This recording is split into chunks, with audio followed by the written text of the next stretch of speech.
Okay, that's started. Yeah, I'm going to share.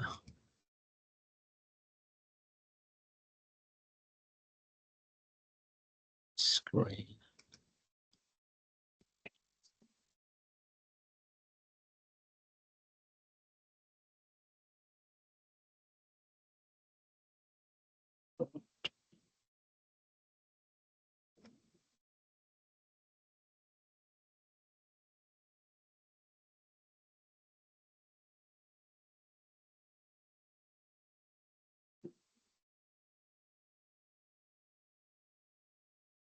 And I'm hoping now, I can't actually see the chat as I'm sharing, but I'm hoping now that people can see my screen. I don't want that to start going.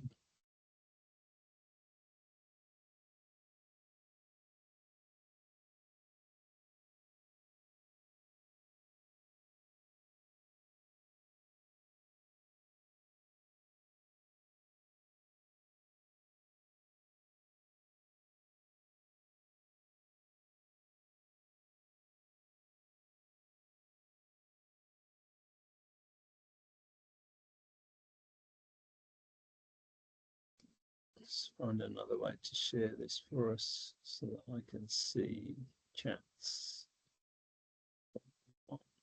Simply share it that way. Yep.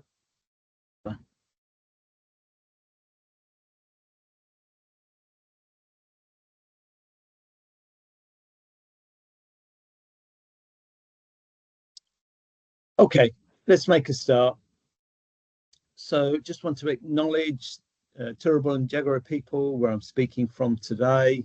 Want to acknowledge the Kondamut people that I was on their land this morning, taking a wander around the foreshore at Wynnum.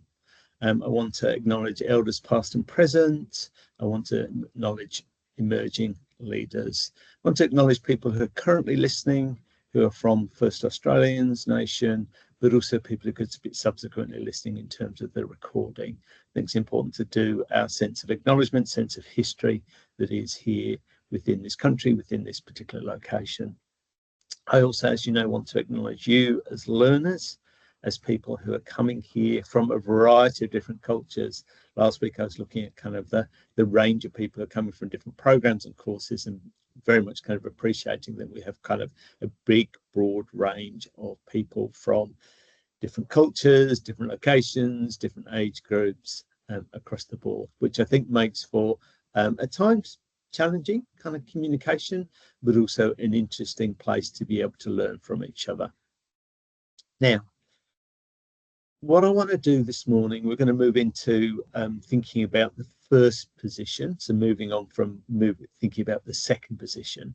But before I do that, I want to talk a bit more about the first assessment, which is coming up next week on Wednesday. And just to emphasize a point I've been emphasizing already, but re-emphasize that, is that this assessment you need to take. You must have a go at this particular assessment. So please make sure that it's in your calendar for next Wednesday. So essentially, the assessment is around receiving skills. So how in that kind of second position, you're receiving information from people. Total marks for a 10, it's a 10% assessment. Some key things. This isn't.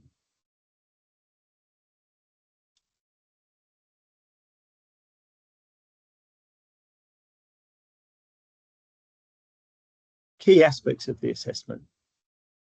So it's a multiple choice. You will be shown a video. It's the same video for each 10 questions, but different questions will be asked in relation to what you're actually observing. Now, you need to start this assessment with at least half an hour available to you, but also the latest you will be able to start this assessment is at 11:30 on the 1st of April. It is open for the whole day, but in order for you to have time to complete the assessment, for the assessment not to shut off and you don't have time to complete all the answers, you need to start it before 11:30 p.m. on the 1st of April. Now, what I'm going to show you now, just to give you a bit more information, I'm going to show you a type of, an example of the type of video that you will see. Now, I just want to make it really clear that this isn't the assessment video. I'm not showing you a copy of the assessment. I'm providing with an opportunity to have an understanding about what the type of video you will see will be. Okay.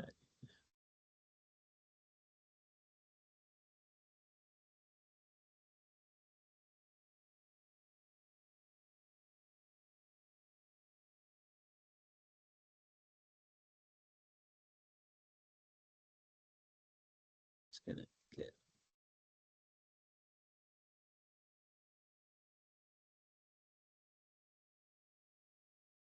I can see a couple of questions coming in with reference to assessment. I'll come back to those once I've shown you this example.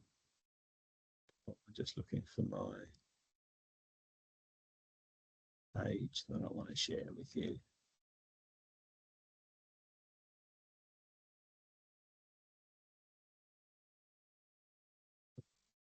Okay, let me just share the entire screen.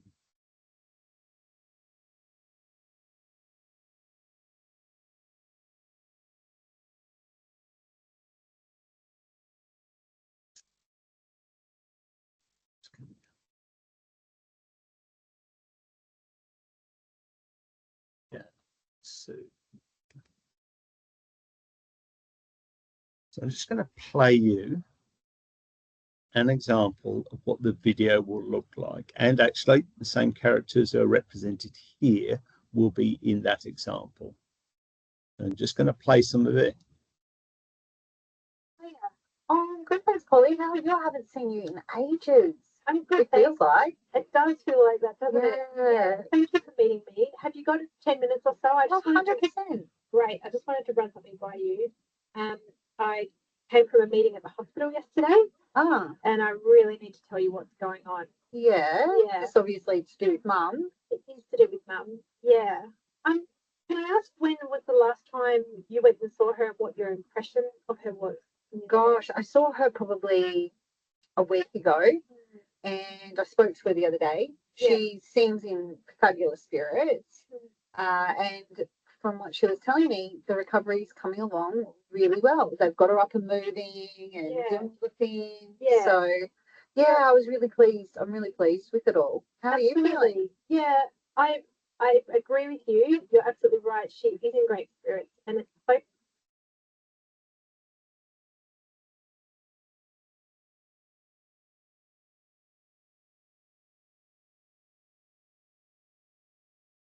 So that's an example of the type of video that you will see. And what you were seeing there was Polly, who's on the left-hand side of my screen, who was receiving information, having started a conversation with Sandy. So your focus is upon the person who's receiving information. They're in that second position, and we will be asking you questions, a series of questions in terms of those receiving skills and then the understanding of those receiving skills.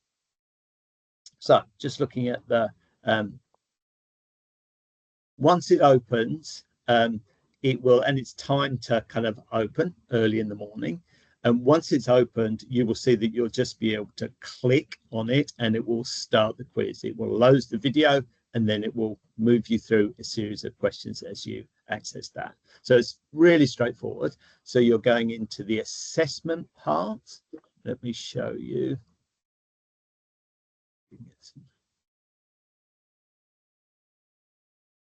Hey, Rebecca, I'll take your question first. Oh, yeah. So would we be able to rewatch the video?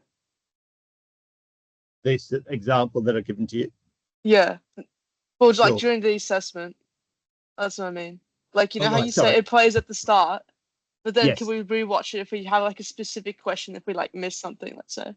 Okay. All right. So great. Okay. I understand your question now. Cool. All right. So what will happen is the video will play each time you've got a question. So you've got 10 questions, the video will play series of questions beneath that, multiple choice that you need to tick an answer to.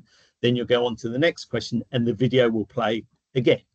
And you can start the video reel it back, go it forward in order to kind of address the particular question. So it will play, it's the same video for each 10 questions, and it will play each time, and you've got control of the video in terms of moving it backwards and forwards. Oh yeah, and how long is the video? It's about 8 minutes. Okay, that's not too bad. Yeah. No, it's not. And we're trying to kind of make it not too complicated for you. We also kind of think, okay, we want you to really focus in upon some different aspects of those receiving skills. So we're trying not to make it too complicated, but we want to ensure that you can effectively answer those questions. So we've kept what we call the sort of the assessment material to a limit, and then allows you to be able to work on that. Now, looks like some more questions coming through, but let's go through and have a look at those. So, yes. So the assessment is in the course site. So let me go to the course site. Let's have a look. All right. And I will share.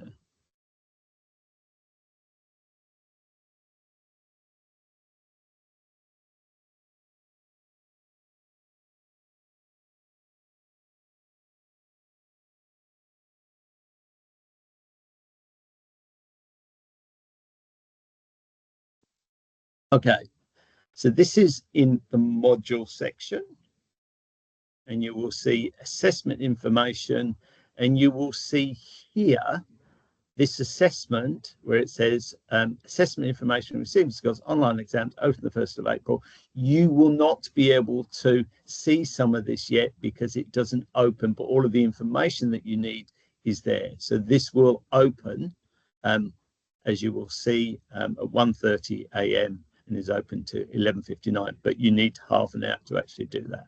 So it is in the assessment section on Canvas in the course site.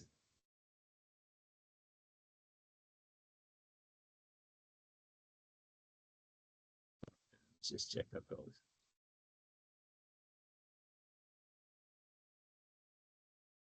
So Katie, I think I've answered your question. So no, it's 8 minutes. It's not 18 minutes. It's not a pass or fail, but it's a must attempt. All marks which you gain through each of the assessments are accumulated in terms of your final score for the course. I think the best way to prepare for this assessment is to be doing a combination of reading the course material, the readings which have been for each of the particular weeks that you've undertaken so far, but also in terms of your workshop, be paying attention in terms of the emphasis that we've placed up to now in terms of the second position in terms of receiving skills. I'm going to answer the questions which are Maria, I've just been talking about the assessment. The recording is here. Obviously, I've been recording from the start in terms of the assessment.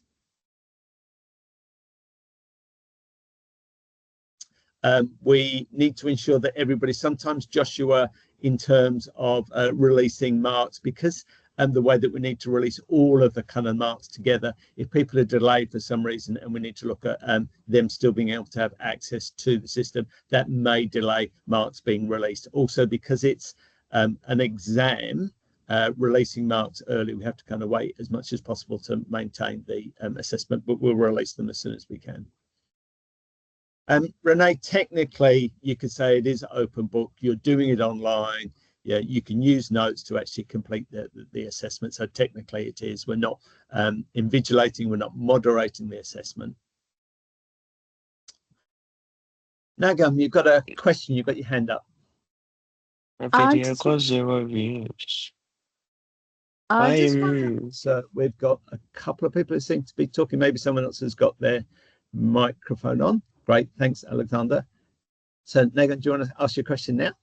I just want to ask, are we gonna access to it once it's uploaded in the morning, or do we have to wait until like 11 p.m.? I'm sorry, I'm not quite, I'm not sure I understand your question. So I was saying that are we able to access the quiz when it's uploaded in the morning, or do we have to wait until 11 p.m.? No, so the quiz is open at 1 a.m. in the morning on the 1st of Oh, 1st of April. 1 Yes. a.m. How about if we want to like open it around maybe in the morning around once you have a chance to, are we allowed to do that or no? Sorry, I think so the quiz opens at 1 a.m. on the Wednesday morning, and from 1 a.m. until 11:30 p.m. the whole of the day the quiz is open, so you're able to access the quiz Oh, okay. after 1 a.m. Yeah. All right. Thank you. Yeah, that's all right. Okay. Kellyanne, I did see your hand go up, but it's gone up and gone down. I was just popping in the chat. I think what she's worried about, and I could be wrong, is that she's wondering whether or not she has to take the quiz at 1 a.m. Right. Okay, That's what no. I was getting from it. I Right. could be wrong. Sure, That's sure. what Yeah, I was but good, understanding. but good. Yeah, good to ask that question so that clarify that. No, it's open all day in order for you to do it at whatever time works best for you. So yeah, that's what we've kind of done to make it as available as possible to ensure that everybody can kind of fit it into their timescale, their work schedules, etc.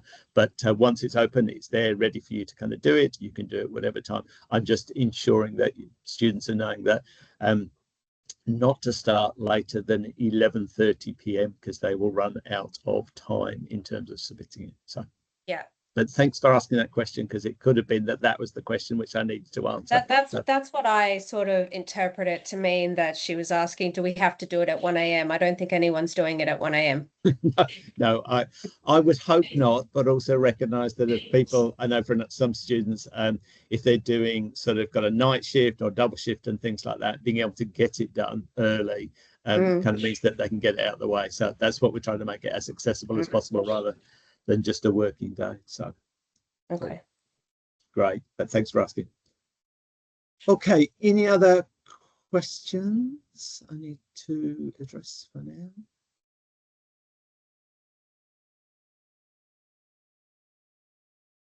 Okay.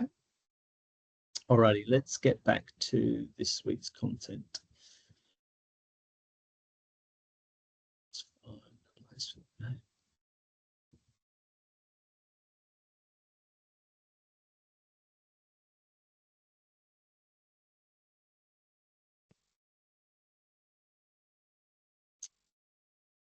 See if I can make some of this a bit bigger.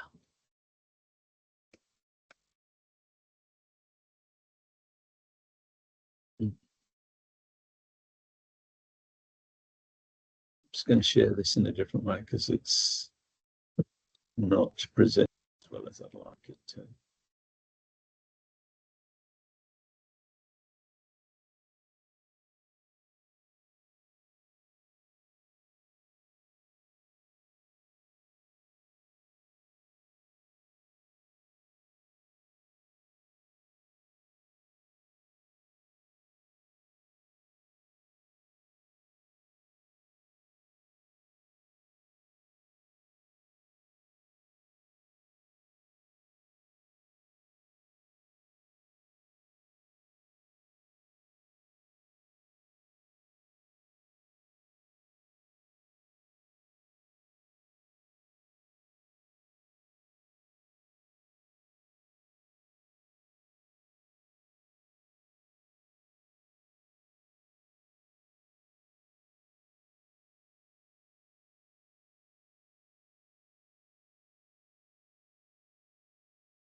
Just adjusting this, don't worry, just adjusting the presentation so that I think it's going to come out slightly larger print.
Okay.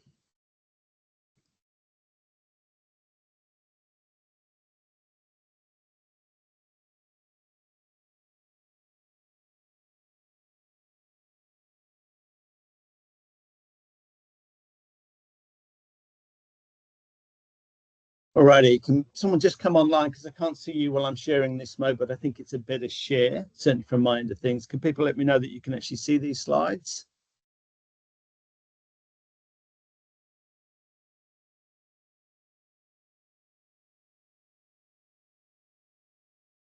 You can? Great.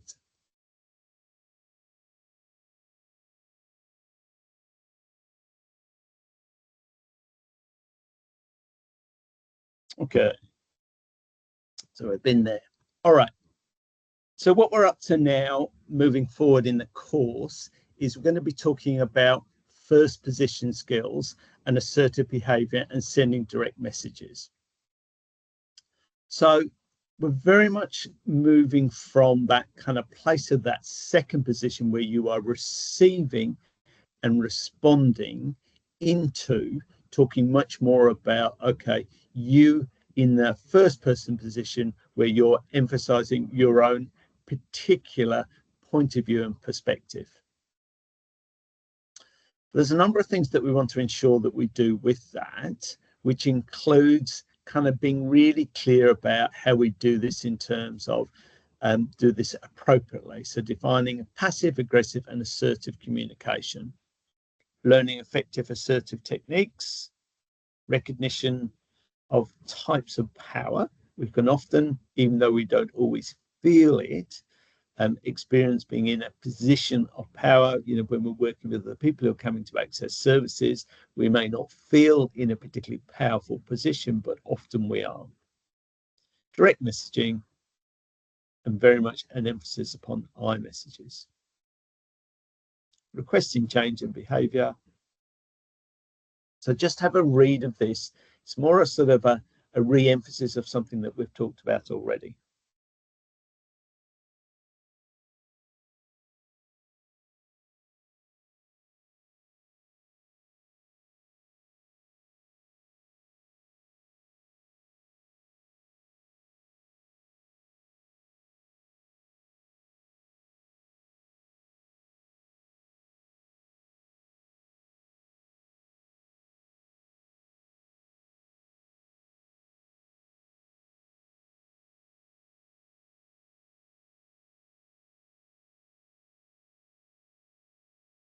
So we're now moving into the place where we're looking for you to be able to strongly, at times, express your own particular perspective.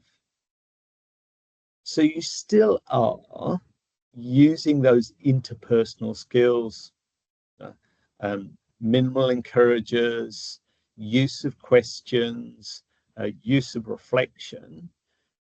These are the core skills that you're still using, but you're using it from this place, this first position, where it's very much about your perspective, how you're thinking about things, and looking to communicate that understanding, that thinking, your perspective in terms of yours.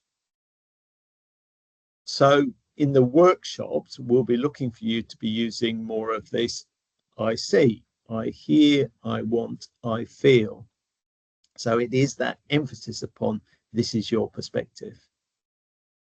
We're still looking for a mutual transactional model, which means around, yes, you're sending your particular message, but you're also looking to understand how your particular message about your perspectives on things is being received, is being understood, and is being engaged with. So it is a sharing, a transactional approach.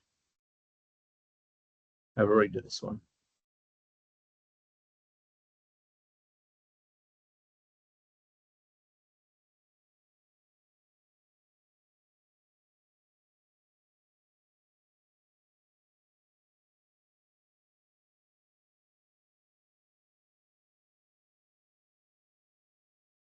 I want to emphasize this middle sentence, which says first position skills are the skills for conveying or expressing information to others without threat, blame, or demand. Sometimes when we sort of move into needing to express our own particular perspective, it may feel as though we really need to emphasize this in order for it to be heard and understood. Now, we've got to be quite careful about this, because the force with which we want to convey it in itself could be experienced as a blame, could be experienced as a demand. Now, some of that can be that we're not necessarily used to expressing our particular perspective, or within the particular context, we may be feeling as though our particular perspective just has not been seen, has not been heard. But somehow we need to navigate this situation in terms of raising our concern, expressing our perspective without it then creating more of a conflict situation.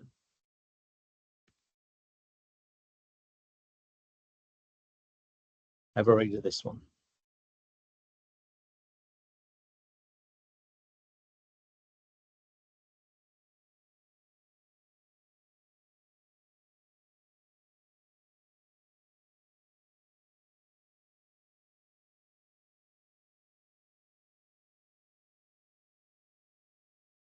So just working through these. So basic information skills, the sharing of information.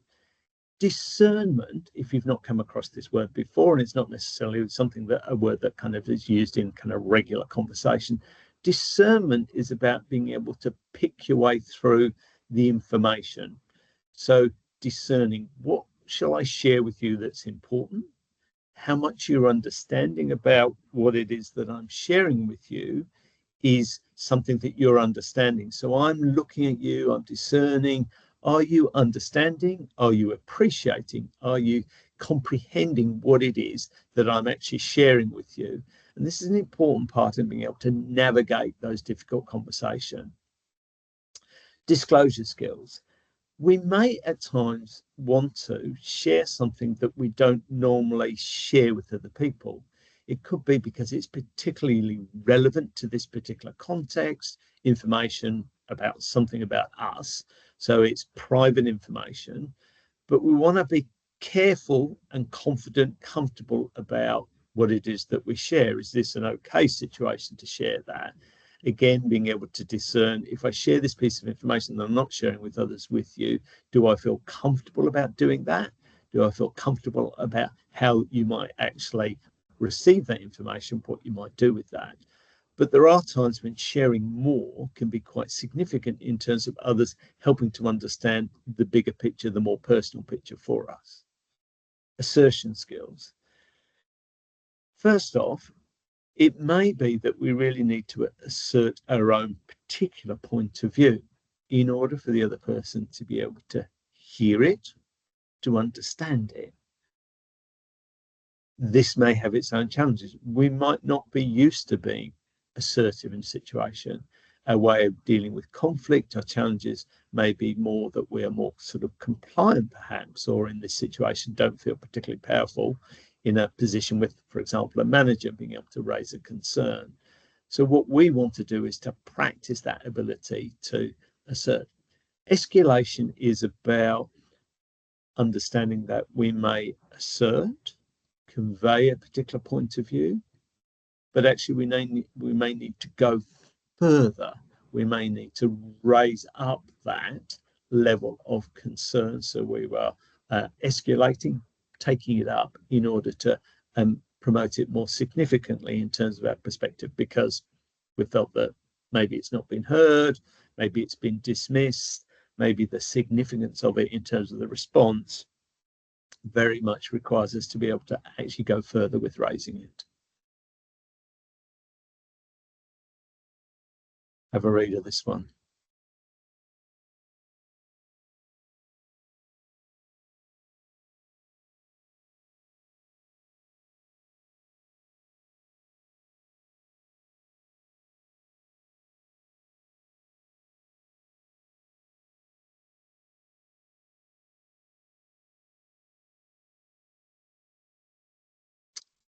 want to emphasize again this second one around discernment.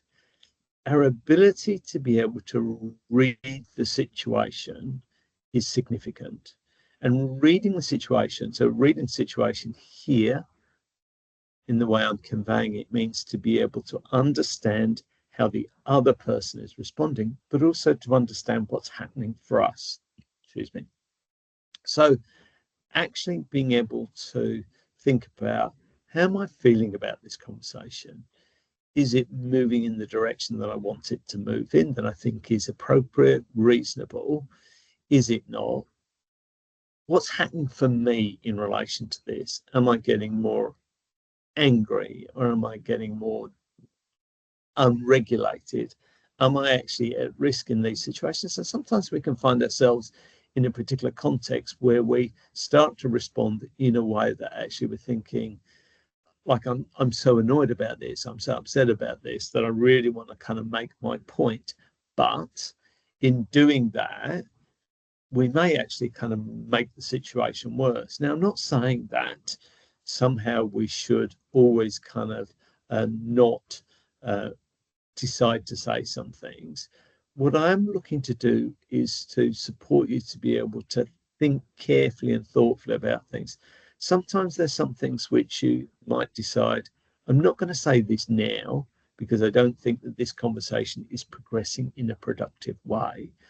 I think if I add more to this or react in a way that actually causes the conversation to become derailed, that actually overall it's not going to lead to a good outcome. And sometimes, unfortunately, we kind of need to make that decision. It's not always comfortable. We might walk away from a conversation at times feeling as though we really didn't have an opportunity to have our say, to put our particular point of view. But it might prove to be better to do that at times rather than kind of have a conversation which ends up in a really kind of messy and challenging, a sort of challenging place, which really makes it very difficult to recover from or to move forward to. So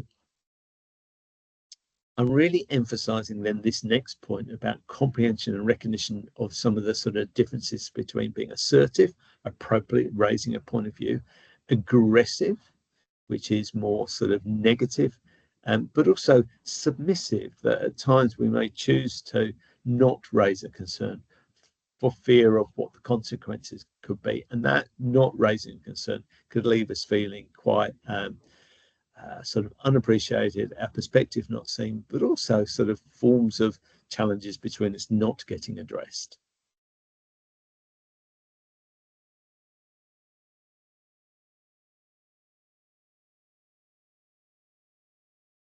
Allowing you to read this one now.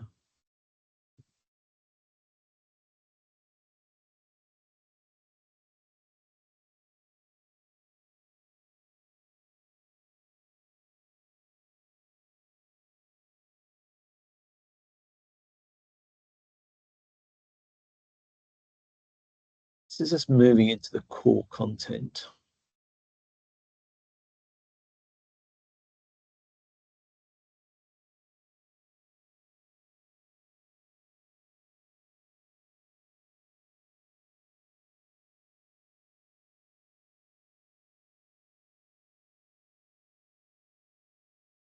I want to start at the bottom of this slide to emphasize a particular point in terms of where we're looking to support you to be able to get to in terms of working on this idea of being able to communicate effectively from that first position. So assertive behavior provides room for emotional expression and ventilation, and yet leaves room for further communication to take place. So we're not saying that assertive behavior doesn't involve emotional expression and ventilation. That word ventilation, if you're not familiar with it, basically means being able to express something strongly. So we often kind of hear it in terms of using of venting. So actually being able to share some emotional expression and to be able to vent can be effective and actually can be important and useful. It can be important for the other person to really understand the extent to which the challenge of the issue is impacting upon you. So being able to express the emotion that sits with what's taking place in terms of the challenge actually can really convey to the other person how important, how significant it is. And also this idea of ventilation, venting, is this idea of actually, I really want to share this from my point of view and from my experience.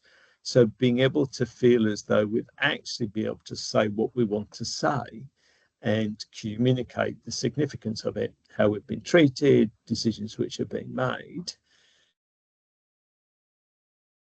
Doing this effectively then leaves room for further communication to kind of take place. People can, coming away from this, have a sense of, yes, this is really significant, this is important, but also it's been managed, it's been effectively engaged with. So, going to the top.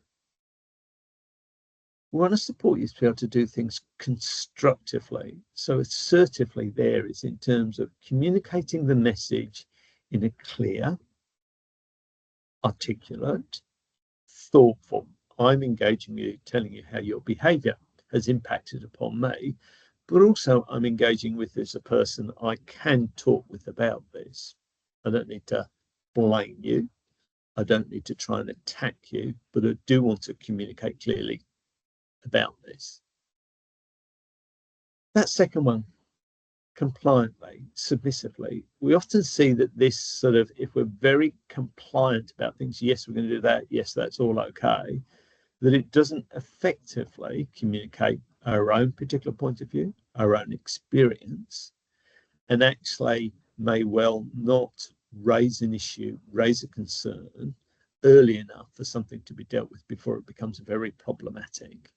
And overall for us, in terms of not being able to raise a concern that we're submissive, may leave us feeling as though we're actually not overly engaged in what we want to do. Often as a manager, as a supervisor, I've seen for people who actually are finding some challenges in relationships with people, thinking relationships within the organization, it has an impact upon their work, an impact upon how they work with clients, service users. So this can have a sort of a flow-on impact that we can be very much aware of. Looking to avoid attacking someone or something aggressively. If we aggressively approach something, often what will happen is that people's response to that is to be defensive back, to be aggressive back. So it creates a context in which often, let's call it the key messages that you're wanting to convey gets lost within people defending themselves, get lost within people feeling because they've been attacked, they need to attack back, and it doesn't become a constructive conversation.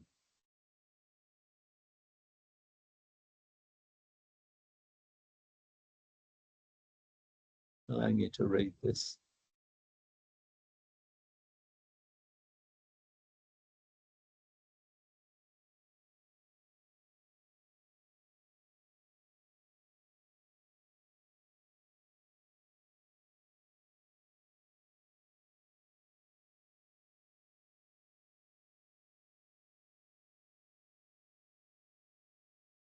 One of the reasons why we've done that second position, very much an emphasis upon listening, looking to understand what it is that someone is saying to you, is because we want you to be able to use those skills to inform your use of that first position. So we've wanted you to be able to really kind of listen to what it is that people are communicating to you, listen to what people are kind of sharing with you. Now, we have emphasized, continue to emphasize, we're not saying in listening that you are communicating that you agree with what's being shared with you. You are looking to understand the other person's perspective in that second position to be able to put yourself in their shoes. Now, in this first position, when we're working on the first position, we're very much looking for you to be able to continue to use those skills of understanding how the other person is receiving situations, receiving information that you're saying to you, because that will place you in a much better position. I also want to emphasize at this particular point is that at times, one of the things that's been said within kind of sort of Western democracies, Australia very much kind of drawing from that kind of Western idea of, for example, things like parliaments that have parties that argue over the rights and wrongs of things. We see this in the criminal justice system. Those types of ideas have filtered into our conversations. And as a result of those types of conversations, when people are having conversations that are conflictual, one of the things that can be happening for them is that they're thinking, what's the next thing I'm going to do? What's the next point I'm going to make? You've made this point, I'm going to make this point. And it becomes this backwards and forwards, which can lead into more of an aggressive conversation between people. So again, our emphasis upon that second position, listening to people, using reflection to understand, has been done in order to prepare you for moving into this first position where we're looking for you to be able to present your own point of view, but also to navigate that presentation in a way that's effective without leading into aggression. I'll pause on this one. Bit of information here for you to have a read through it.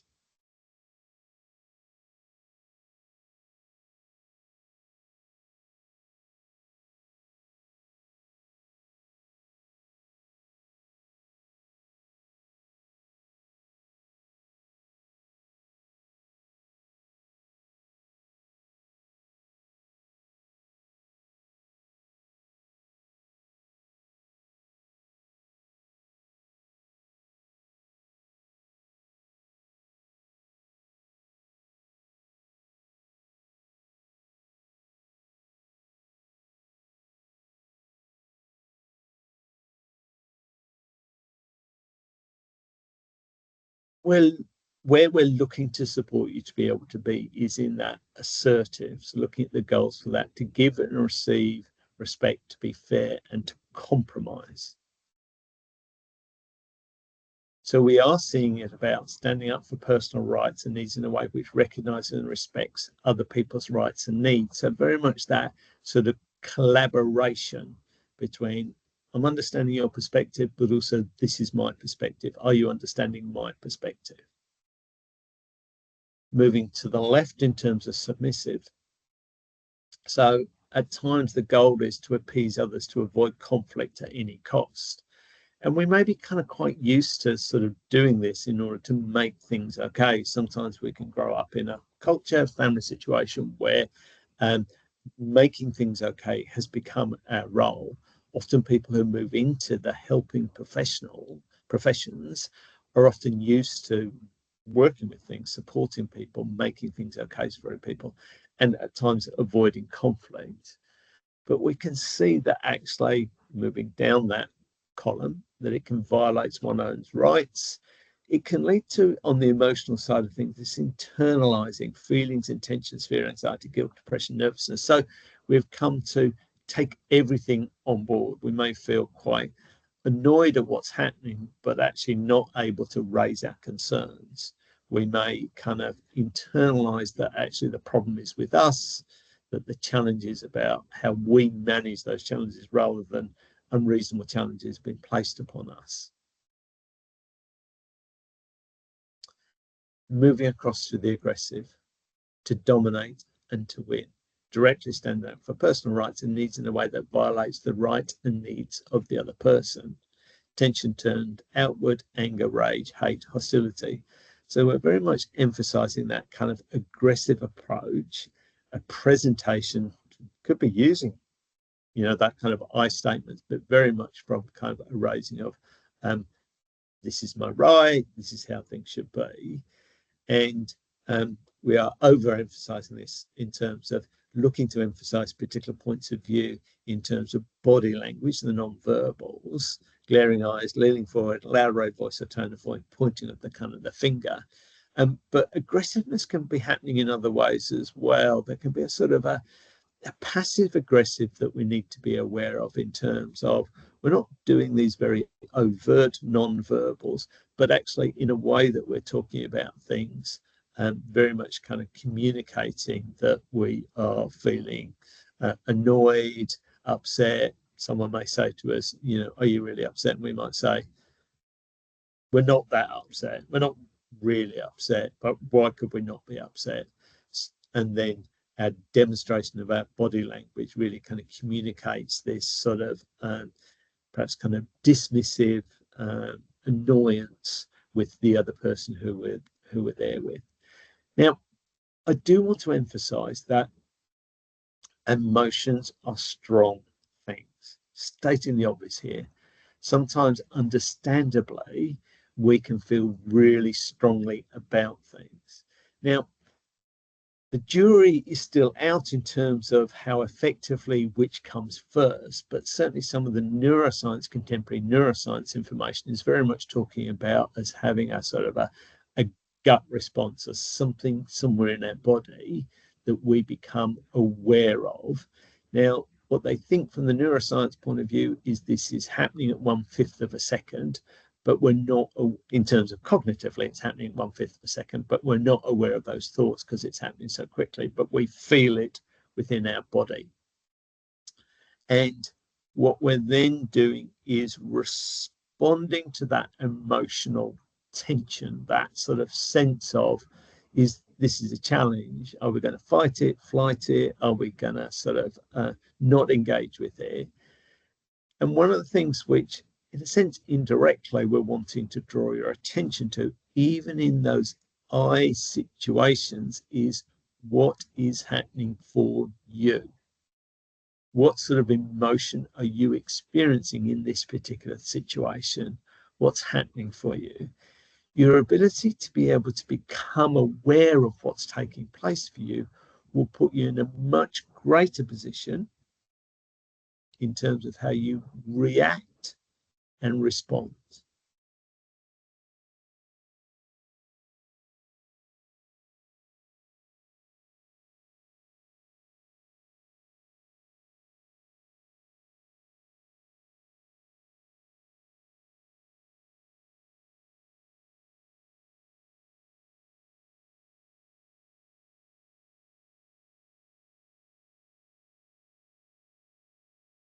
With this slide, I think the first thing I want to draw your attention to is this diagram on the right-hand side, which very much kind of places assertiveness as something which exists between two people, between a group of people, and looking to be appropriate to actually balance your needs, other people's needs, and seeing that as a right, so something that's attached with a kind of a value base, that right to be heard, that right to be understood.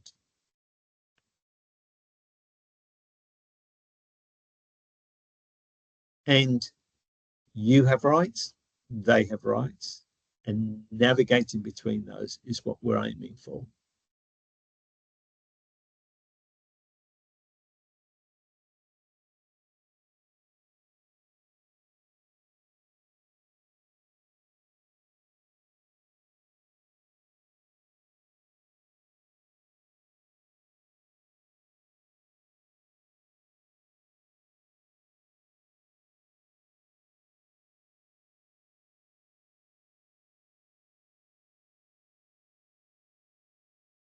This understanding about what gets in the way of assertiveness is important both in terms of ourselves, people we work with, colleagues, people who are seeking services.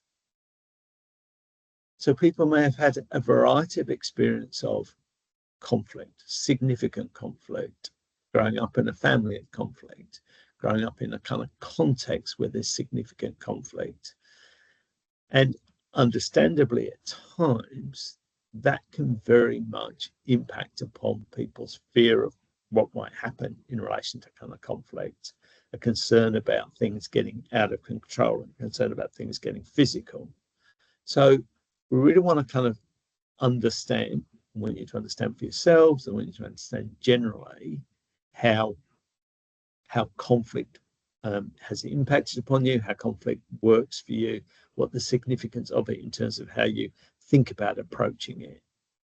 So for some people, the idea of engaging in conflict with others may well raise issues of kind of disapproval. This isn't the way that people should behave. This isn't the way that you should behave. There could be consequences for this. Concern about hurting others, what that might mean, and the impact of that, not wanting to be seen to be someone who is causing a conflict to be something more significant and damage relationships, being disliked, rejected, revealing anxiety, weakness, breaching cultural norms. So ways of doing things. Cultural norms may involve gender norms in terms of ideas about who does what, when they are, what they should be seen, but also may involve kind of the ideas about children should be heard and not seen, a whole range of things in terms of ideas about seniority. Okay, I am going to pause and stop sharing. I'm going to come back to the chat.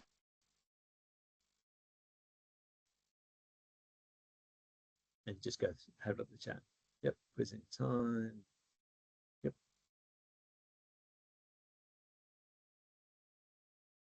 Oh, sorry, Adriana, a little more reading time. Great, I will do that. Not seeing on the screen at the same time that this one doesn't have, but I will happy to kind of do that. Back-ended compliments. Yeah, I think, Jay, there's a variety of things that we can be doing.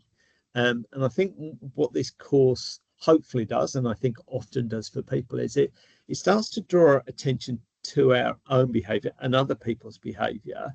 And we're wanting you to kind of be able to do that, to think about, okay, how am I approaching this? And I have to admit that every time I run this course, teach on this course, it brings me back to kind of going, okay, how am I handling this situation? How am I thinking about this? How am I engaging with those people? What's the perspective I want to raise and get across? But also, am I missing something? How do I engage them in that and thinking about that? So when you say, do you cover passive aggressive as well? What is that you're asking about that, Adriana?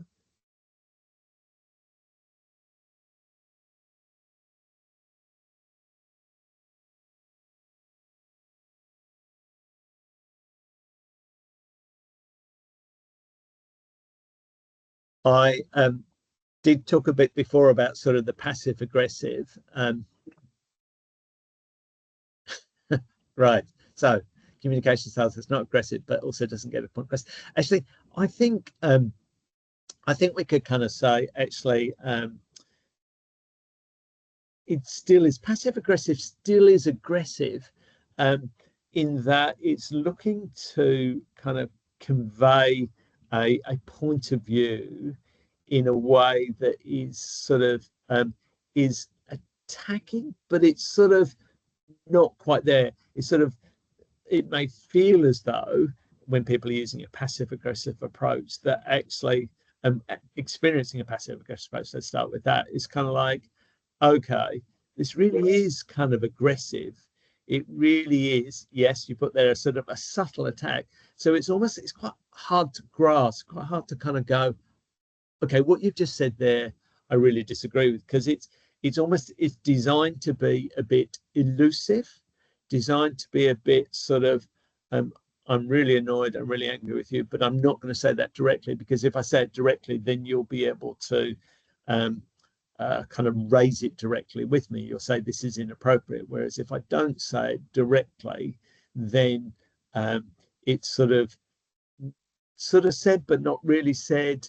And it can feel quite uncomfortable in terms of the receiver of things. It may well feel for the kind of deliverer that they've kind of said it in a way that actually avoids responsibility. But still they've made a particular point and they've made you feel uncomfortable, which is part of the idea behind it.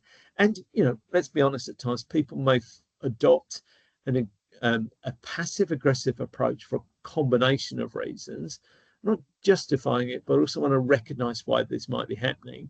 They may use a passive aggressive in a place where they feel that they don't have that much power. So to directly challenge something, to directly sort of address something, would put them at risk of that power, the power that the other person has, put them at risk of that power being used on them. Whereas if they do it passive aggressively, there's a sort of a deniability. Oh, you misunderstood what I said. Oh no, that really wasn't what I was saying. You must have kind of felt, clearly it's your interpretation of something. That's not what I said. What I said was, like, I just felt that this wasn't a really good thing for you to be doing.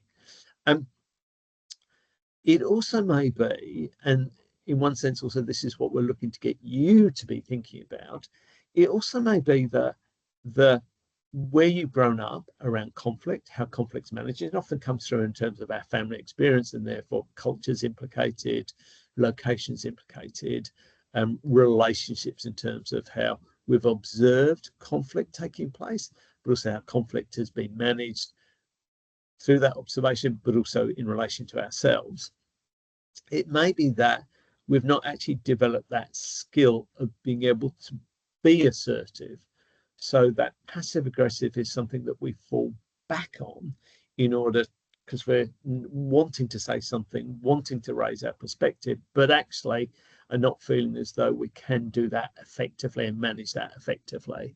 So that's part of what could be happening in the passive aggressive. And sometimes also there are cultures which maybe it's, actually I was going to say too strong to say kind of promote it, but let's call it sort of foster that. So the way that things are talked about, the way that kind of conflict between people isn't perhaps openly talked about in terms of the sort of challenges. The irony being that if we push conflict underground, different points of view between people, it's more likely to surface in these other not so helpful ways, lack of engagement, passive aggressive, than actually if we had a much more straightforward conversation, which allows us to be able to get things out in the open and to manage that appropriately. Just pausing to see if there's anything else that people want to ask before I go back to that PowerPoint presentation. I'll take on the point in terms of moving a bit slower. I know there's quite a bit of information at times.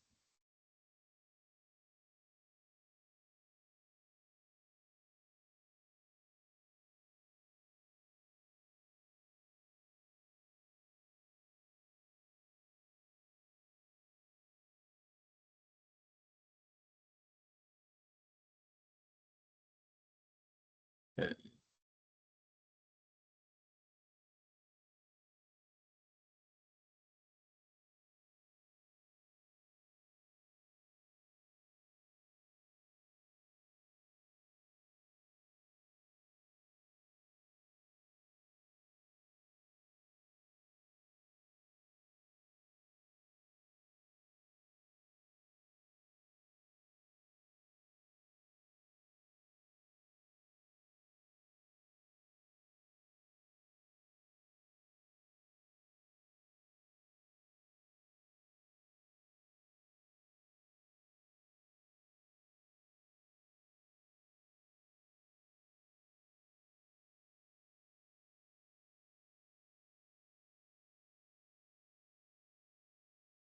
I do want to emphasize a particular point.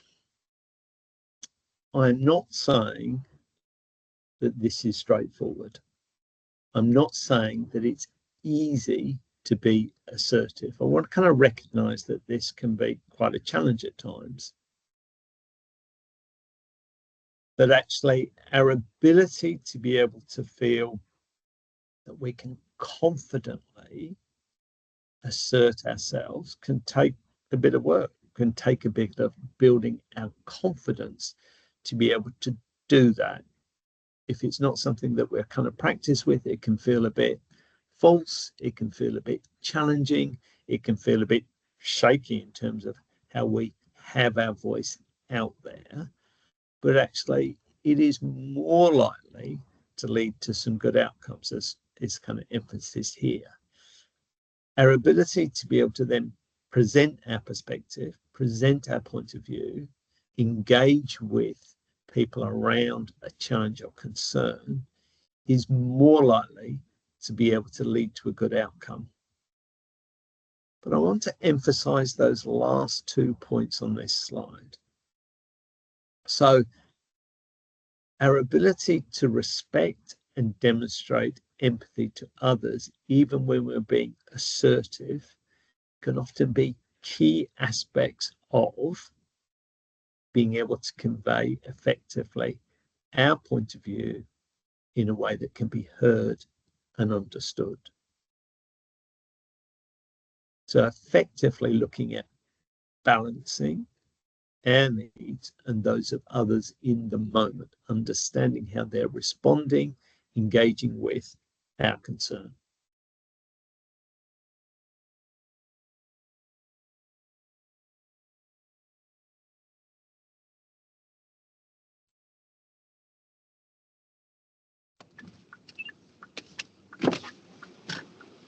Yeah, but someone's microphone, and I think I can hear their car indicators going.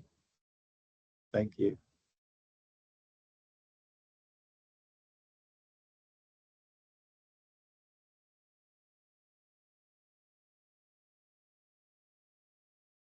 This is where we're looking to move into the specifics of how do you do assertive behavior?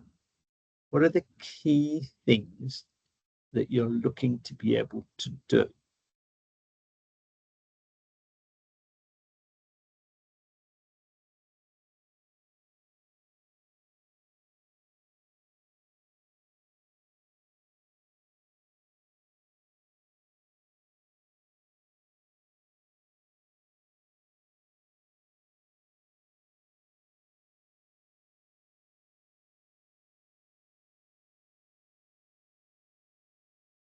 Now, I'm hoping you're seeing here that we're placing an emphasis upon body language, non-verbal cues,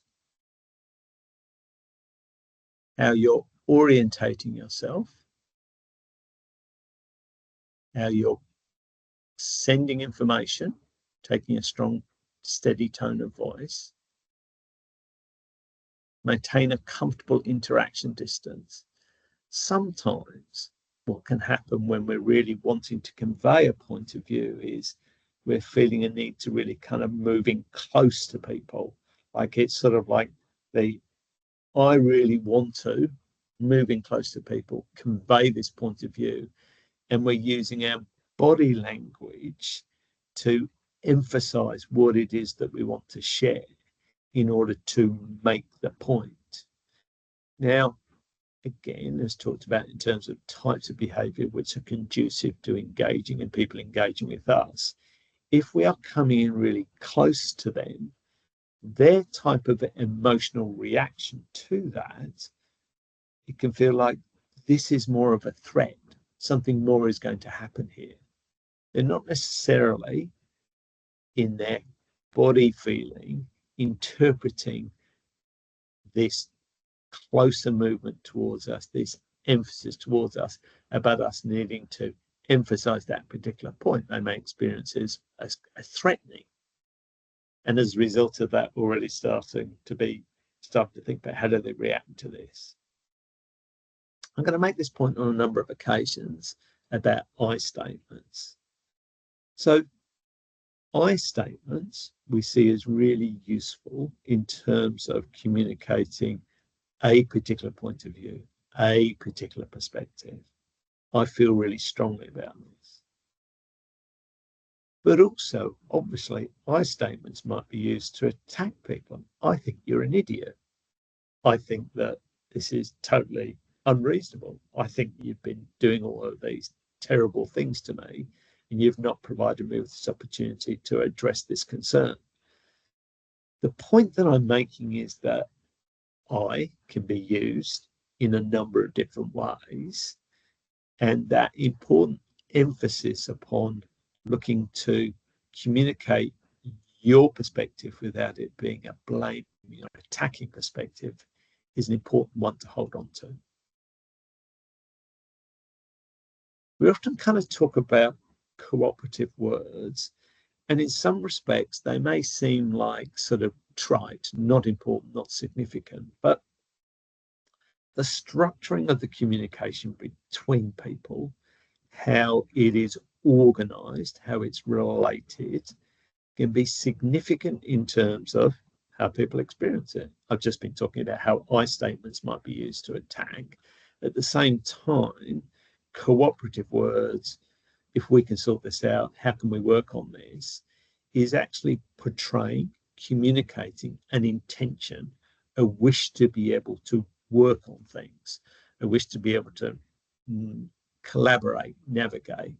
It's not always easily heard, but actually an emphasis upon it on an ongoing basis can actually enable the conversation to be something that's more balanced. If you think about that sort of diagram that I showed you of the two intersecting circles, that Venn diagram we might call it, that space in the middle, if we could use language to construct the conversation about how can we work on this, the sending of the intention to work on this together, that often can provide a useful, can be challenging, a useful invitation to a conversation about, like, I'm seeing this as my perspective, also seeing that you could have another perspective as well. That final point in terms of make empathetic statements is about, again, that reaching into where is the other person across that Venn diagram. Okay, so this is how I'm thinking about it. Like, what do you think in terms of my point of view? Like, I'd like to understand how you're seeing things. So again, it's about this balance of how do we think about this, but also actually usefully for you coming from that first position, actually inviting them into a response to your perspective, your point of view is useful for first one. Actually, have they heard it? Have they understood it? Have they considered it? And the considering is important because, you know, there may be at times where we're feeling that we're not being listened to. This is a prompt for the other to listen to. This is a prompt for them to consider and actually to respond. Now, they may respond in a variety of ways, hopefully positive, but it may not be. But at the very least, that's helpful to you. Do you need to escalate? Do you need to go further? Do you need to say more? Or can you nuance? Can you kind of elaborate? These things help you to be able to consider where do you go to from here, and manage, facilitate your own emotions in relation to that. Have a read of this one.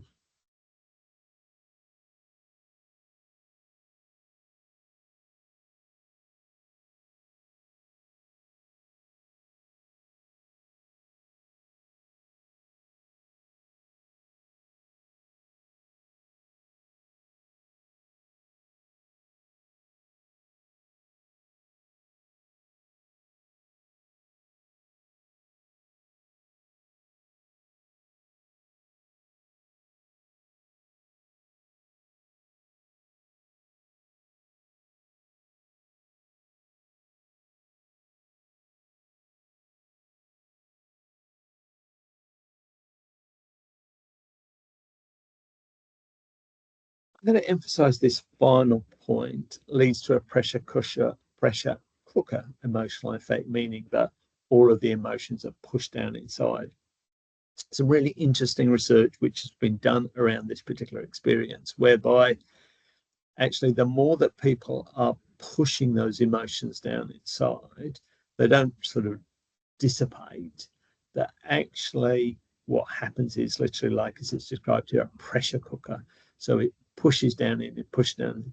Eventually, then it may just burst out in a way that it really does impact upon. And it may burst out in those sort of situations that actually are not related to where the pressure has started from.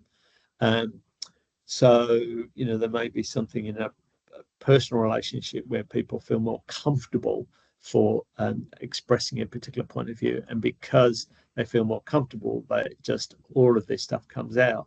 There may be a small incident that's unrelated to what it is that's causing this emotional discord that then sort of literally kind of pricks the emotion. You know, people often talk about going home from a really kind of conflictual experience at work, going in through the kind of the front door, standing on a piece of Lego, a child's toy, or something that is just that sort of an irritant about something, which is generally kind of annoying, but not a big issue, but suddenly sort of pricks this emotion, which then explodes over you, over other people. So being able to effectively manage emotions in the moment, thinking about in relation to kind of conflict situations, also managing your emotions in relation to the conflict subsequently, is often kind of an important thing to be thinking about. How do I work with this? How do I manage what's taking place for me?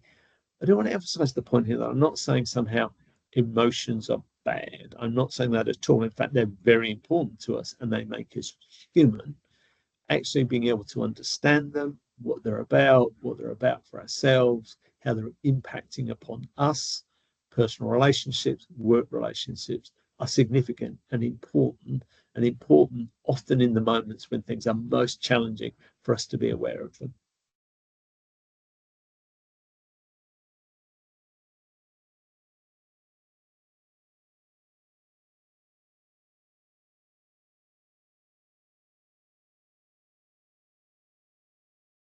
Some of what can be happening for people is about the social power that's there, their relationships with people, who they consider to have power, but also who may well have power over a particular situation. Now, we may have people who we're working with in terms of providing a service to, who see us in quite a powerful situation, who see us as the people who can make decisions about, do they receive a service? How do they receive a service? What's the perspective that's shared about them to other people? I've worked in the health sector in a number of kind of locations, and at times people will be conveying ideas about people because there's been conflict between them, which may at times say more about them, just going back to that, and about their perspective on someone than necessarily the details of the situation.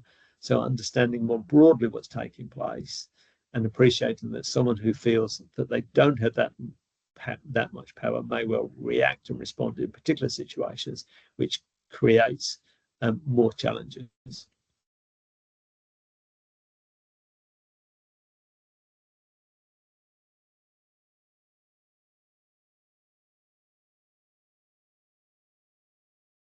Just pausing for you to read this.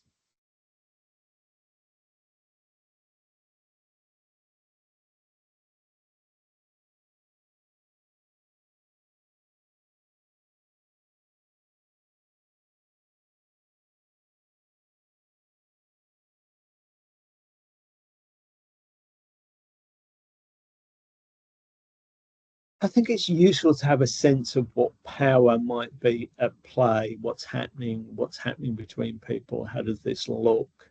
I think this is kind of useful little one to be thinking about at times and to be using as a point of reference.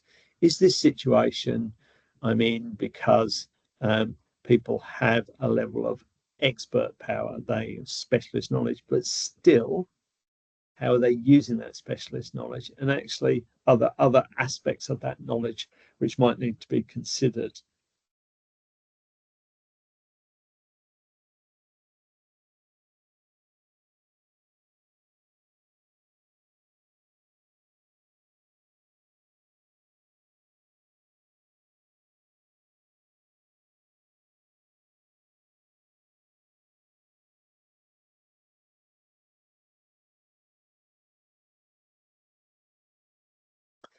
The cartoon here is attempting to kind of say quite clearly that we need to consider carefully times at which we effectively can use assertive behavior, what might be taking place, but also to think about the different aspects of things which are there, non-verbal cues, verbal messages, situation. Is this a time to raise a particular concern? Is it not?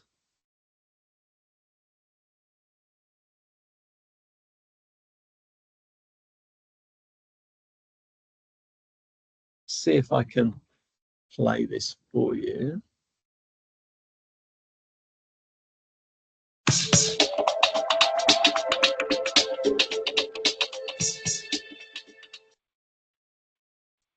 Can I just check the sounds coming through? Are people hearing that when I was playing it? Eliza, is that yes? Okay, great. Let's go back to that. Where were we? Over here. Oh.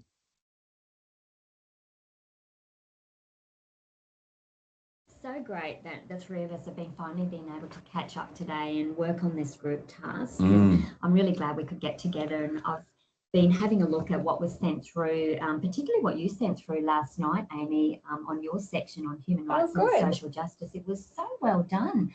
And I really liked the way that you found that United. Just going to pause it. I want to see if I can get this up a bit higher.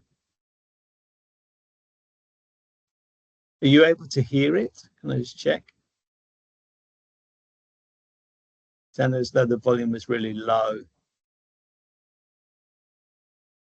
You can. Okay, great. Nations Declaration of Human Rights document. And I think it was Article 35 that you applied to the case. And I was reading and I thought, this is so apt. This is spot on. Well done, Amy. I'm glad you liked it. Yeah, it was yeah, I was going to say the same to you. I loved what you did with crisis theory, the way that you broke it down and sort of put it into a table rather than that solid chunk. I think it'll work really well. Yeah, I really loved that table. I was sort of feeling like I didn't understand that before, but when I saw how the way you laid it all out on the table, it just all started to make sense to me. I really liked what you did. I was actually thinking maybe with the ethical stuff I sent through, how I've got those ethical dilemmas under each of the headings. I thought that'd be integrated into that table really, really well. What did you guys think of that stuff? Yeah, I sort of feel like, to be honest, Steve, you missed the mark. To be honest, so maybe work on it a bit more. I mean, I just don't understand how that ties in with ethics at all. Like, you're useless. I've explained this to you so many times, and it's like, are you a moron? It's not that difficult. Yeah, and it's just all you've done is just put, he's just really just copied sections out of the code, and put it down on paper. And I mean, anyone can do that. I was reading and I just thought, idiot. Yep. And look, I feel a little bit upset at the moment. I've worked really hard on this, and look, I understand from what you guys are saying that you're not happy with what I've done, all the work that I've produced so far, and that's fine. But when words like useless and idiot and moron are used, it just starts to make me feel personally attacked.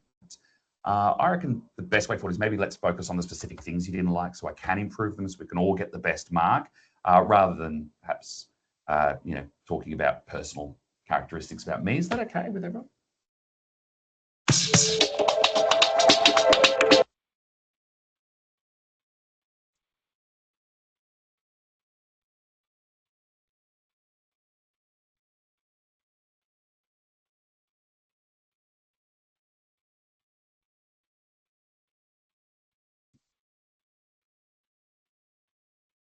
Just need to reset that so that we'll...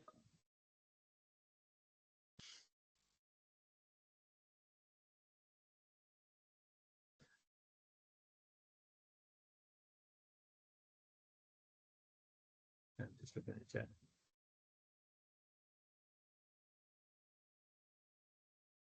Catching up with chat.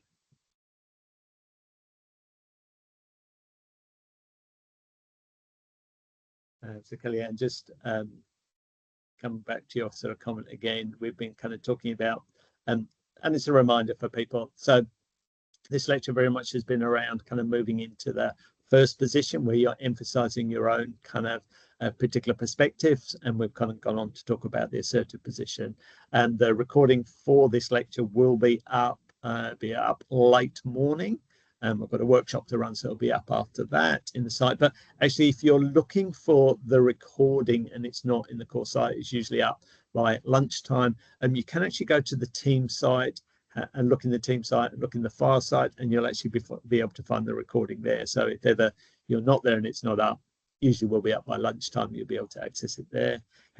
Just looking at Katie's, how do we differentiate between someone being assertive and being their general nature, how to speak and act unconsciously? It's a good question, Katie. I think, and I think it's one of those ones where sort of time with people, and kind of understanding how they do things. But I think it's also, in your question, it's emphasizing that point in terms of looking to understand actually where are they at and how do they think about things, and perhaps even kind of questioning them around sort of some of the stuff. So if someone says really sort of forcefully to you something, saying, you know, if we respond to them, kind of say, well, like, this sounds like that's really important to you, and sort of the way that you've expressed it to me also feels like it's a bit of a challenge to me to kind of hear. Are you aware of that? So we can be in a position, hopefully, where we can kind of, in a sense, moderate and the conversation, you know, so kind of ask people about how comes they're speaking like that, and actually see what the response is to that. You know, sometimes people might say, and I've heard it said in meetings, people might say, well, I just felt I really needed to say this, and I just felt like if I didn't say it, then I'm going to lose the opportunity.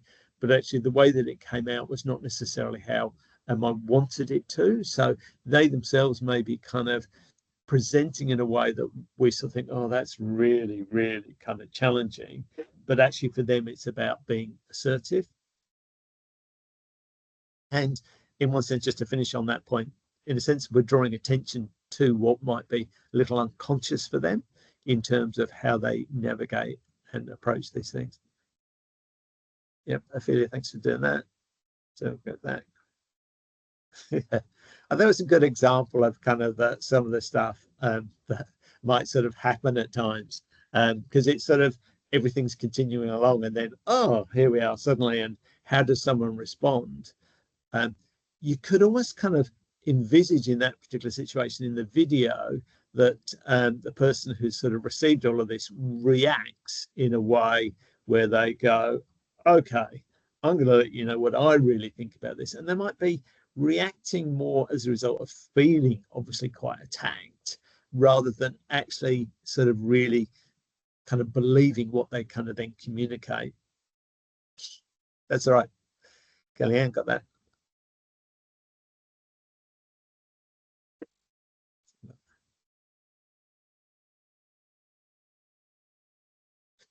Adriana, no, I don't think you need to go deeper into those, just looking at the types of power. I think the slide in itself is really useful.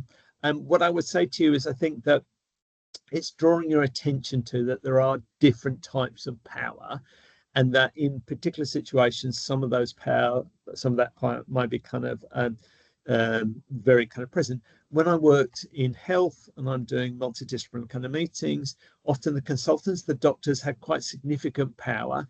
This is for a combination of reasons. One, there may be a specialism that's directly related to kind of treatment, but two, also there are times when doctors, consultants are held in very high esteem. So they have this positional power alongside specialist power, which then might mean that their particular perspective might dominate a situation. So we're identifying these different aspects of power which are there and thinking about how those then are playing out.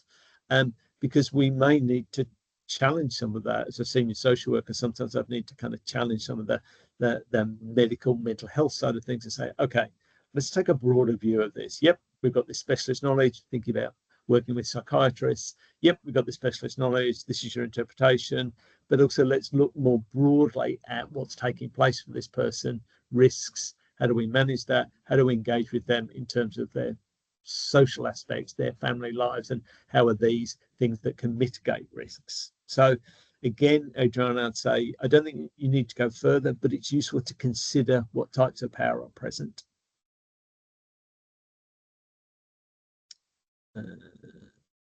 Just looking at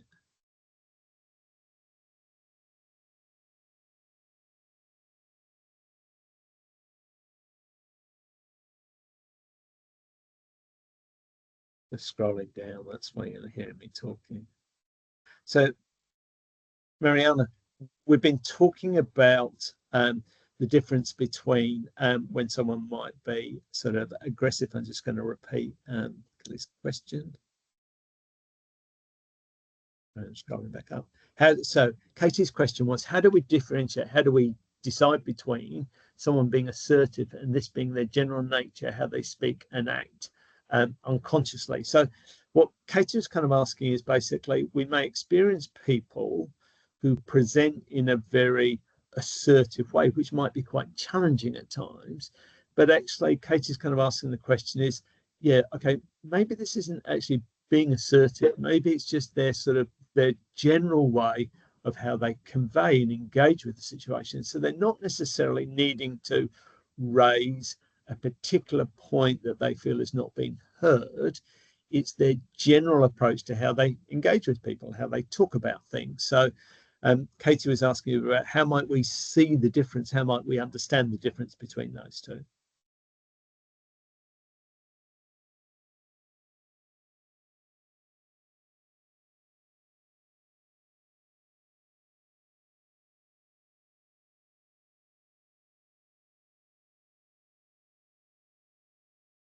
This is what I'm drawing attention to, Adriana.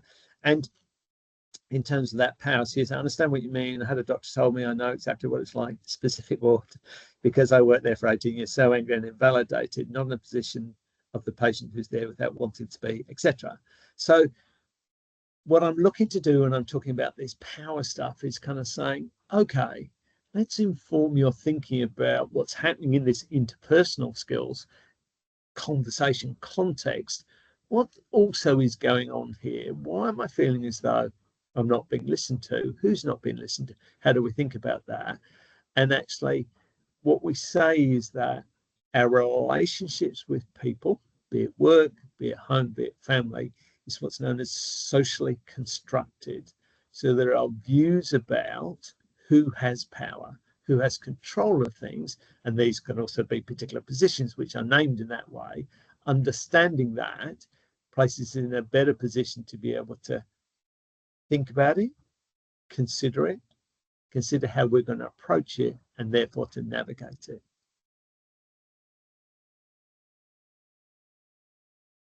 Okay.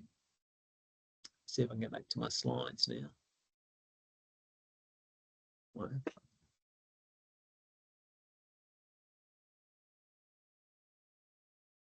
So,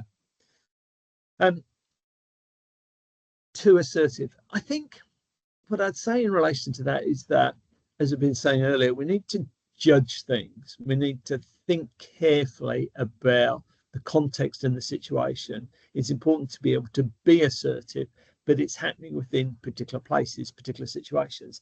There may well be timing issues in terms of, actually, I really need to convey my particular point of view.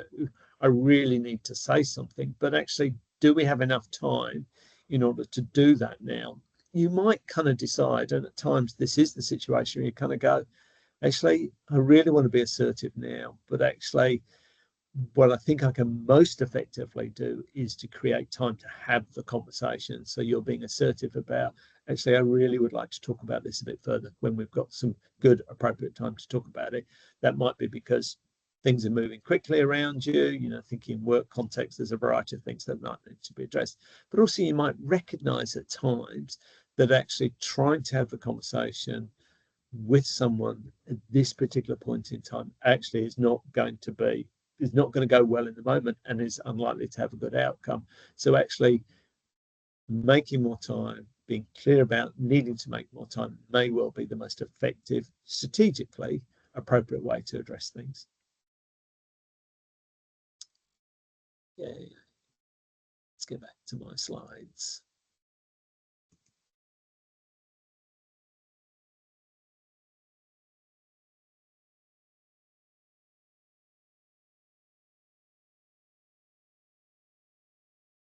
Go back through this one.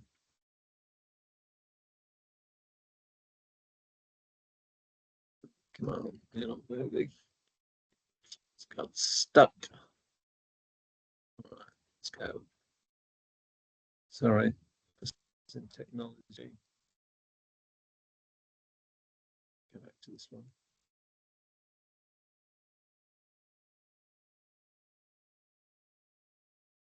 Move through these. Pom, pom. So revision, we've done. Pom, pom, pom, pom. Pom, pom, pom. Talked about power, talked about that, add that video. direct messages.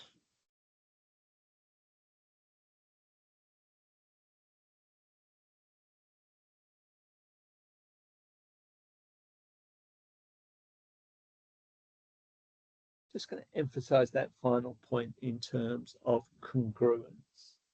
So I'm just checking that.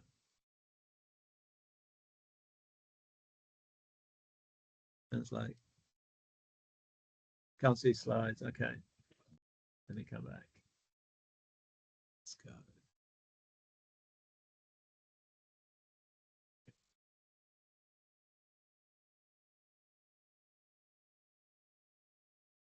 Okay.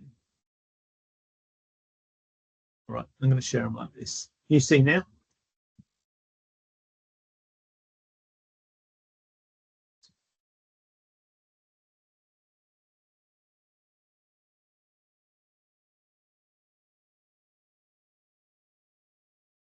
Through everything.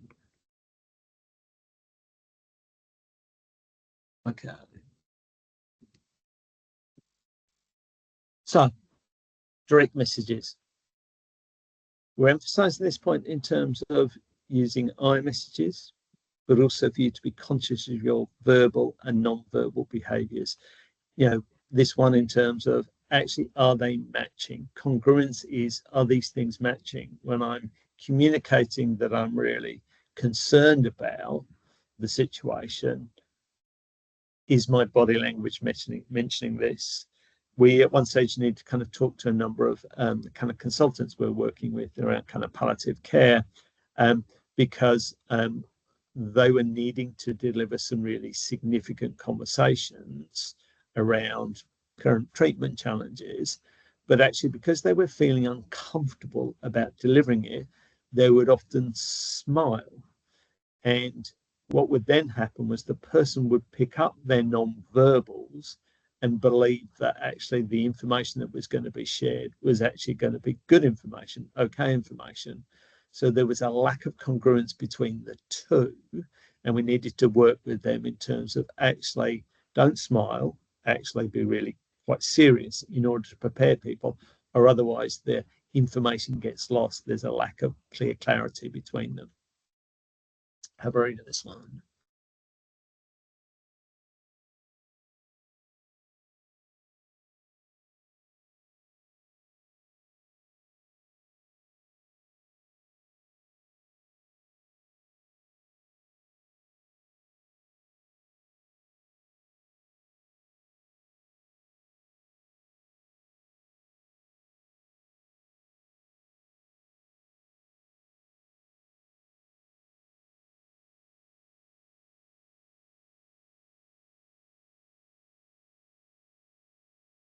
It's an important point to try and be direct, but also in being direct, you may well want to break information up. So sometimes, again, when we're not used to being assertive, we may feel that this is our only chance. We need to share all this information and really kind of get it out there. That in itself can be experienced as a lot of big information arriving all at once for the person who's listening to things. And again, as I said, they may feel a wish to sort of respond to a range of things. So important to be clear, important to be direct, but actually it's better to send some information, some small piece of information, see what the response is, then send some more information. A lot of text on this one.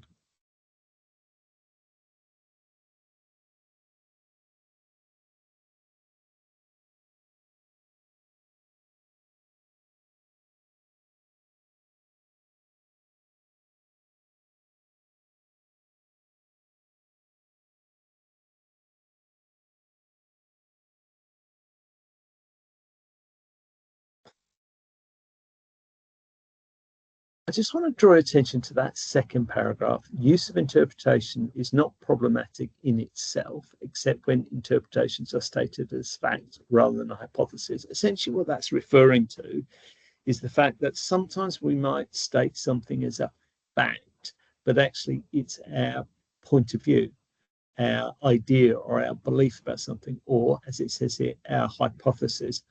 I believe I've been unfairly treated because of these things. It's our perspective, our point of view in terms of how we're saying things, rather than necessarily that it's a fact. It might be a kind of fact in the middle of it, but often it's better to be able to convey something as a perspective. I think that my point of view is this. That allows someone else an opportunity potentially to kind of share information with us, which shares a different point of view or their perspective on something, which could be quite different.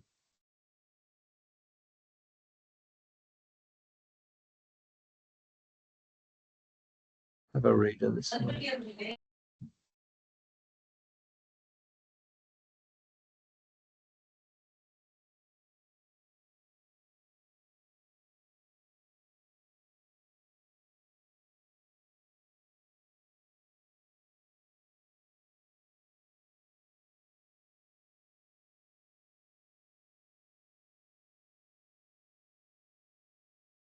What I'm looking to emphasize in this particular slide is that sometimes we might be using things like questions to state a particular position rather than really asking the question, rather than really engaging with the person.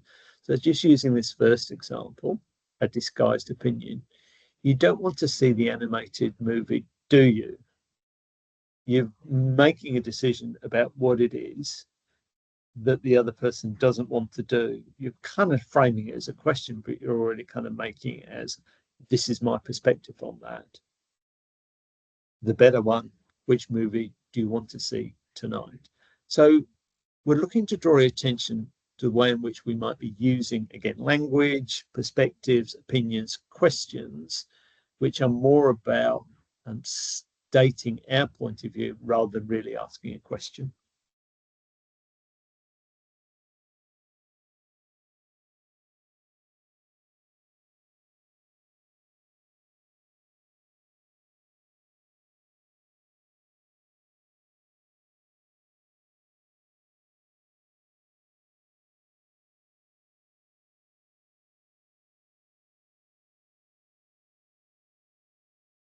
The underlying emphasis here is that if we're not really engaging with people and seeking to understand their points of view, it becomes quite a sort of a one-sided perspective and one-sided conversation. But in itself, it may cause to narrow relationships, narrow the discussion, and lead into some kind of conflictual type approaches.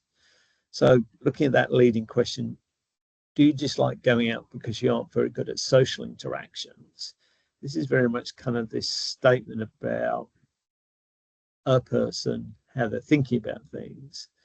And I certainly could. I imagine you also could imagine the way that someone might react to that might be actually to react in a way that kind of feels that they've been very much sort of pigeonholed, they've been very much kind of negatively described in terms of social interactions.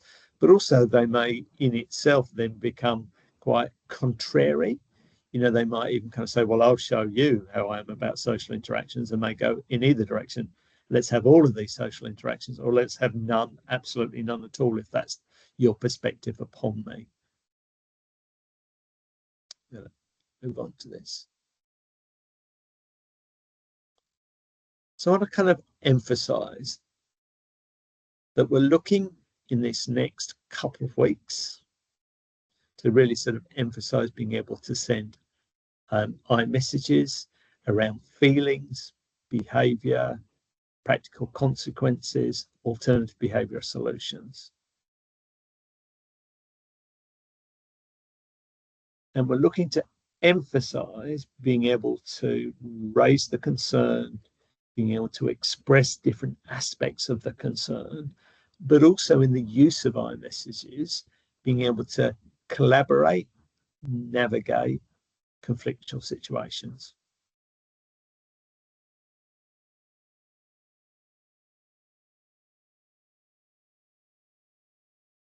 pausing so you can have a read of this one.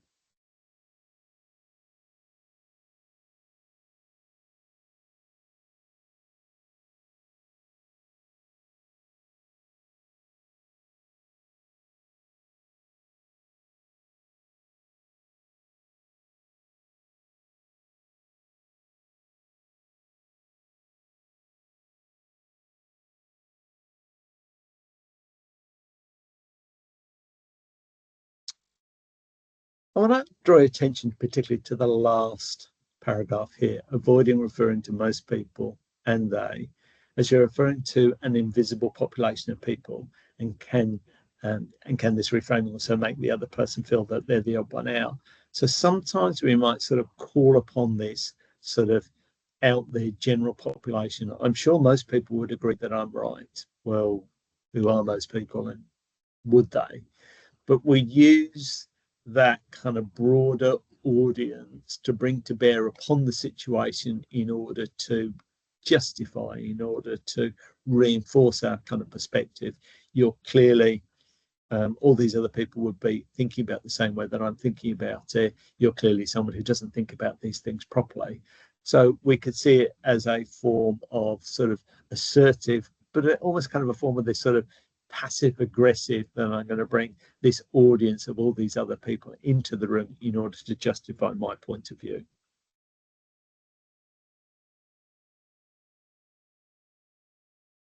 To frame iMessages.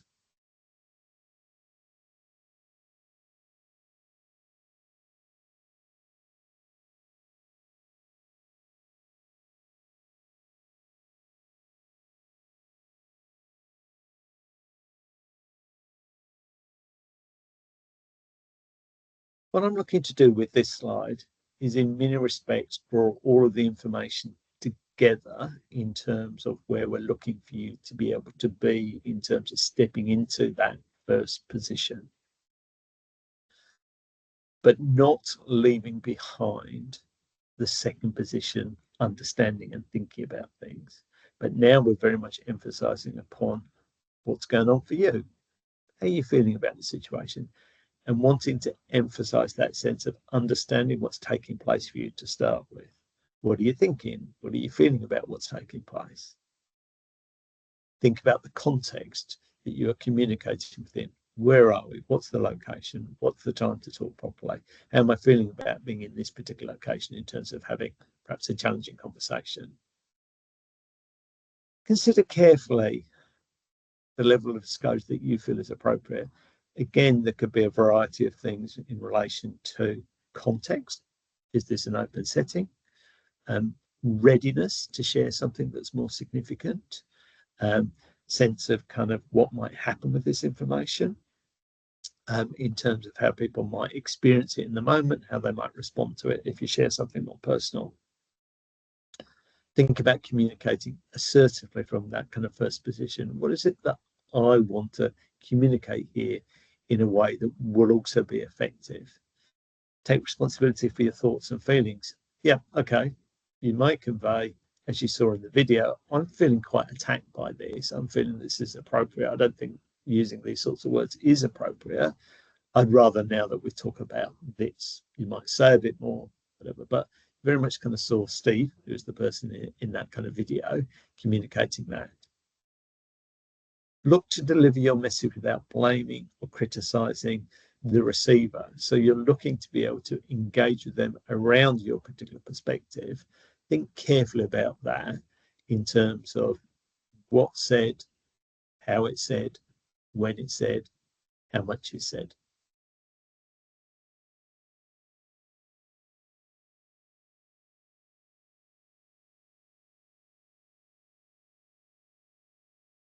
That's where we're going to finish it, just in terms of time and any further questions. Yep, okay.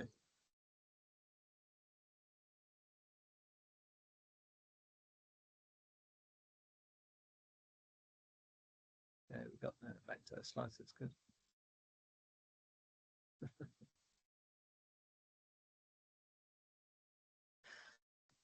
I'm just looking at your question, Kellyanne. Could leading questions sometimes be affirming for people in the conversation? Though They might be, could be, but I think you want to be careful. You know, obviously, we're inviting kind of thought around that, and it may be sort of a question that's sort of asked in a way that you're seeking confirmation. So again, there may be kind of a sort of a tone in relation to that, a way of conveying that. So it is really kind of seeking to confirm something. So you might say, look, I'm really thinking that this is the situation as I'm understanding it. Thinking it like, is that how it is for you? So it is providing space still for people to be able to shape their response rather than you are this. Actually, this is how I'm seeing you. Is this the way you see yourself? May sound a little more kind of convoluted in the way that I'm conveying it, but I think particularly with things which are quite big, you know, perspectives, thoughts on behaviours, challenges may have been there for some time. Actually, being able to, in a sense, open up the conversation about these sorts of things in a way that is sharing your perspective, but at the same time is allowing space for the other person to be able to reshape it, acknowledge it. They, you know, if we do it well, they may say, yeah, that is a challenge for me, because they're not feeling that they need to defend a situation, that they're kind of acknowledging, yeah, that this is the way that it is, and more likely to lead to a greater opportunity then for engaging with that. Okay. I'm pausing now to see if there are any more questions before we start to wind up. Oh, let's have a think. So Marie, your question is, can leading questions be like a reflection of content and feeling? I think I wouldn't say yes. I think a leading question, it could be, but it's better to do a reflection of content and a reflection of feeling and to check if you've got it right or wait to see if you've got it right rather than to lead with another question, because I think that in itself may do a combination of things. One, it may detract from the reflection, whether that's feeling or content, and cause the person to think, okay, you've heard me, but you've moved straight on. So it would be better to just reflect the feeling and content. You might ask for confirmation of that. Have I got this right? But that's not a leading question. That's confirmation of what you've said. Just to kind of be clear, a leading question tends to be more around making a statement, sharing a particular point of view. So we're saying essentially in this particular context, it's more about you. Leading it and making a statement about something rather than engaging with the person around that particular information.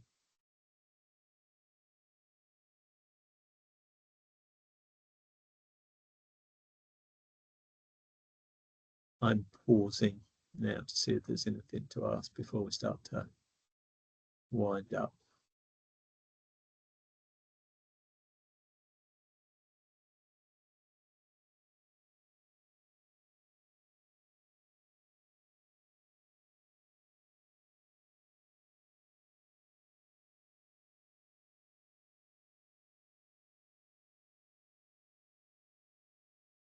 Yep, Maria, I think you got that, Jodie.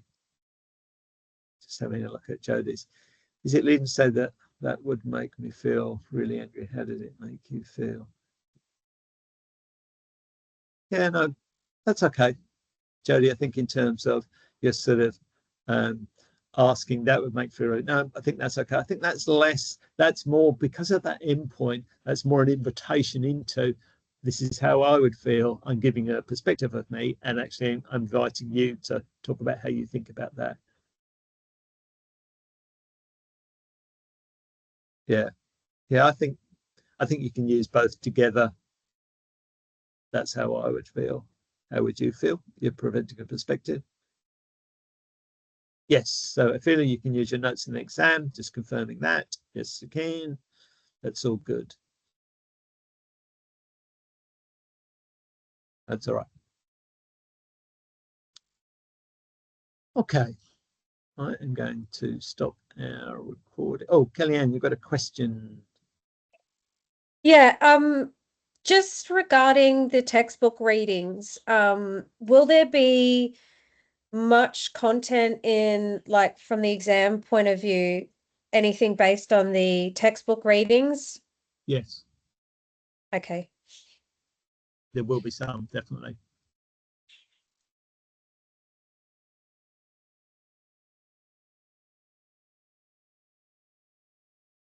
Alrighty. Stopping the recording.